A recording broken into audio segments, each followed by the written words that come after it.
দেশ করতে জুলাই পদযাত্রা কর্মসূচির অংশ হিসেবে ১৮ জুলাই শুক্রবার দুপুরে মুন্সিগঞ্জ শহরে পদযাত্রা ও পথসভা করেছে জাতীয় নাগরিক পার্টি।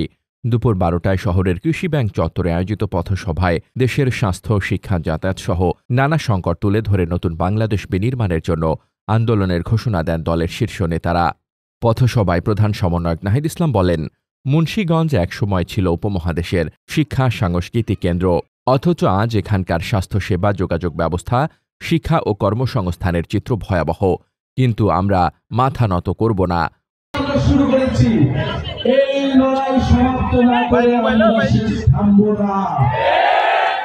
মুন্সিগঞ্জবাসী, আপনাদেরকে এই নদী ভাঙন থেকে রক্ষা করব আমরা, নদী দুর্যোগ থেকে রক্ষা করব আমরা। এই মুন্সিগঞ্জের হাজারো মানুষ প্রবাসে থাকেন, আমরা সেই প্রবাসীদের ভোটাধিকারের পক্ষে কথা বলছি। অনেকে বলছে প্রবাসীদের কোনো অবদান নাই, তারা কেন ভোট দিবে? প্রিয় মুন্সিগঞ্জবাসী, আপনারা আপনাদের পরিবারের সদস্য যারা রয়েছে প্রবাসে, তাদেরকে সচেতন এবং সরব হতে বলুন। প্রবাসীরা বাংলাদেশের অংশ, আমরা তাদের ভোটাধিকার নিশ্চিত করব। বাংলাদেশ যে নতুন বাংলাদেশের জন্য আমরা লড়াই করে যাচ্ছি, ইনশাআল্লাহ আমরা সেই লড়াইয়ে জিতব।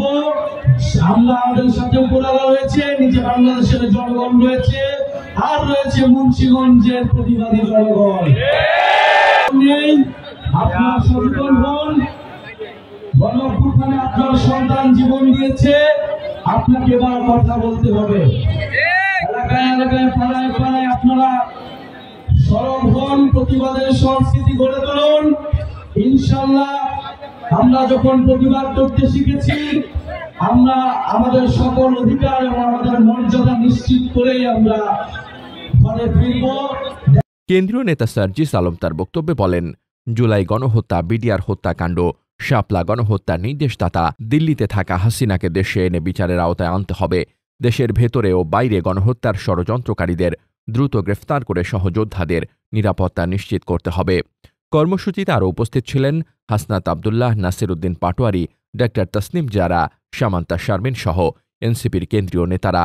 পদযাত্রা ঘিরে সকাল থেকেই শহরে কর্মী সমর্থকদের উপস্থিতি ছিল লক্ষণীয়। নিরাপত্তা নিশ্চিত করতে পুলিশ ও সেনাবাহিনীকেও সতর্ক অবস্থানে দেখা যায়। মোহাম্মদ শামীম রেজা, দৈনিক খোলা চোখ।